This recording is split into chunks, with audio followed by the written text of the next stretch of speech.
শিয়া সুন্নি একই মসজিদে নামাজ পড়তে পারবে কিনা।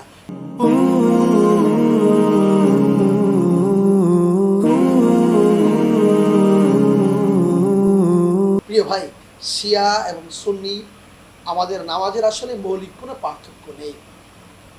একটা বিষয় বুঝতে হবে, রাসূলুল্লাহ সাল্লাল্লাহু আলাইহি ওয়াসাল্লামের নবুয়াতি জীবনের দীর্ঘ 23 বছরের সাথী হযরত আলী রাদিয়াল্লাহু আনহু, আল্লাহ রাসূল সাল্লাল্লাহু আলাইহি ওয়াসাল্লাম বলতেছেন, আনা মাদিনাতুল ইলম ওয়া আলী বাবুহা, আমি জ্ঞানের নগরী আর আলী হচ্ছেন সেটার দরজা। সুতরাং যেই মানুষগুলি এই পৃথিবীতে আলী রাদিয়াল্লাহু আনহুর হাদিসগুলিকে প্রাধান্য দেয়, তার সিলসিলাটাকে ধরে রাখার চেষ্টা করে, তারা শিয়ায় আল।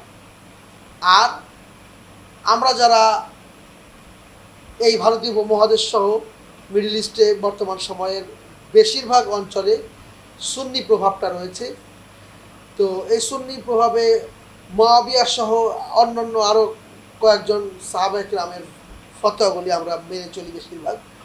তো অ্যাকচুয়ালি মৌলিক জায়গায় আমাদের কোনো পার্থক্য নেই। আল্লাহ রাব্বুল আলামিন এক, আশহাদু আল্লা ইলাহা ইল্লাল্লাহ ওয়াহদাহু লা শারীকা লাহু ওয়া আশহাদু আন্না মুহাম্মাদান আবদুহু ওয়া রাসূলুহু। আমরা শিয়া বলেন সুন্নি বলেন, কালেমার জায়গায় আমরা প্রত্যেকেই এক। প্রত্যেকে আল্লাহ রাব্বুল আলামিনকে একক ইলাহ হিসেবে গ্রহণ করেছি। প্রত্যেকেই মুহাম্মদ আরবি সাল্লাল্লাহু আলাইহি ওয়াসাল্লামকে সর্বশেষ নবী এবং রাসূল হিসেবে গ্রহণ করেছি।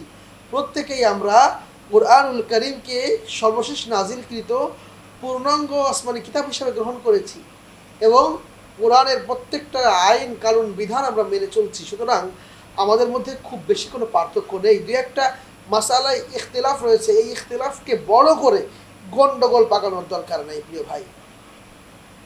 এটা শুধুমাত্র শিয়া সুন্নি নয়, এটা হানাফি শাফেঈ মালিকি হাম্বলির মধ্যেও আছে, কিন্তু অস্বাভাবিক কোনো ব্যাপার নয়।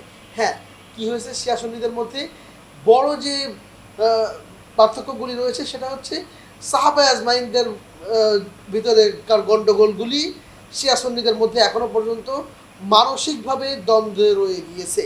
এটা খুব বড় ব্যাপার না, আমরা ওই বিষয়গুলি স্কিপ করে গেলে আমাদের শরীয়তের কোনো সমস্যা নাই।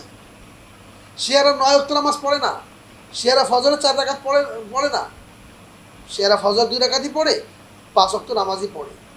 সুন্নিরা 5 ওয়াক্ত নামাজই পড়ে, শিয়ারা সূরা ফাতিহা পড়ে, সুন্নিরাও সেটাই পড়ে।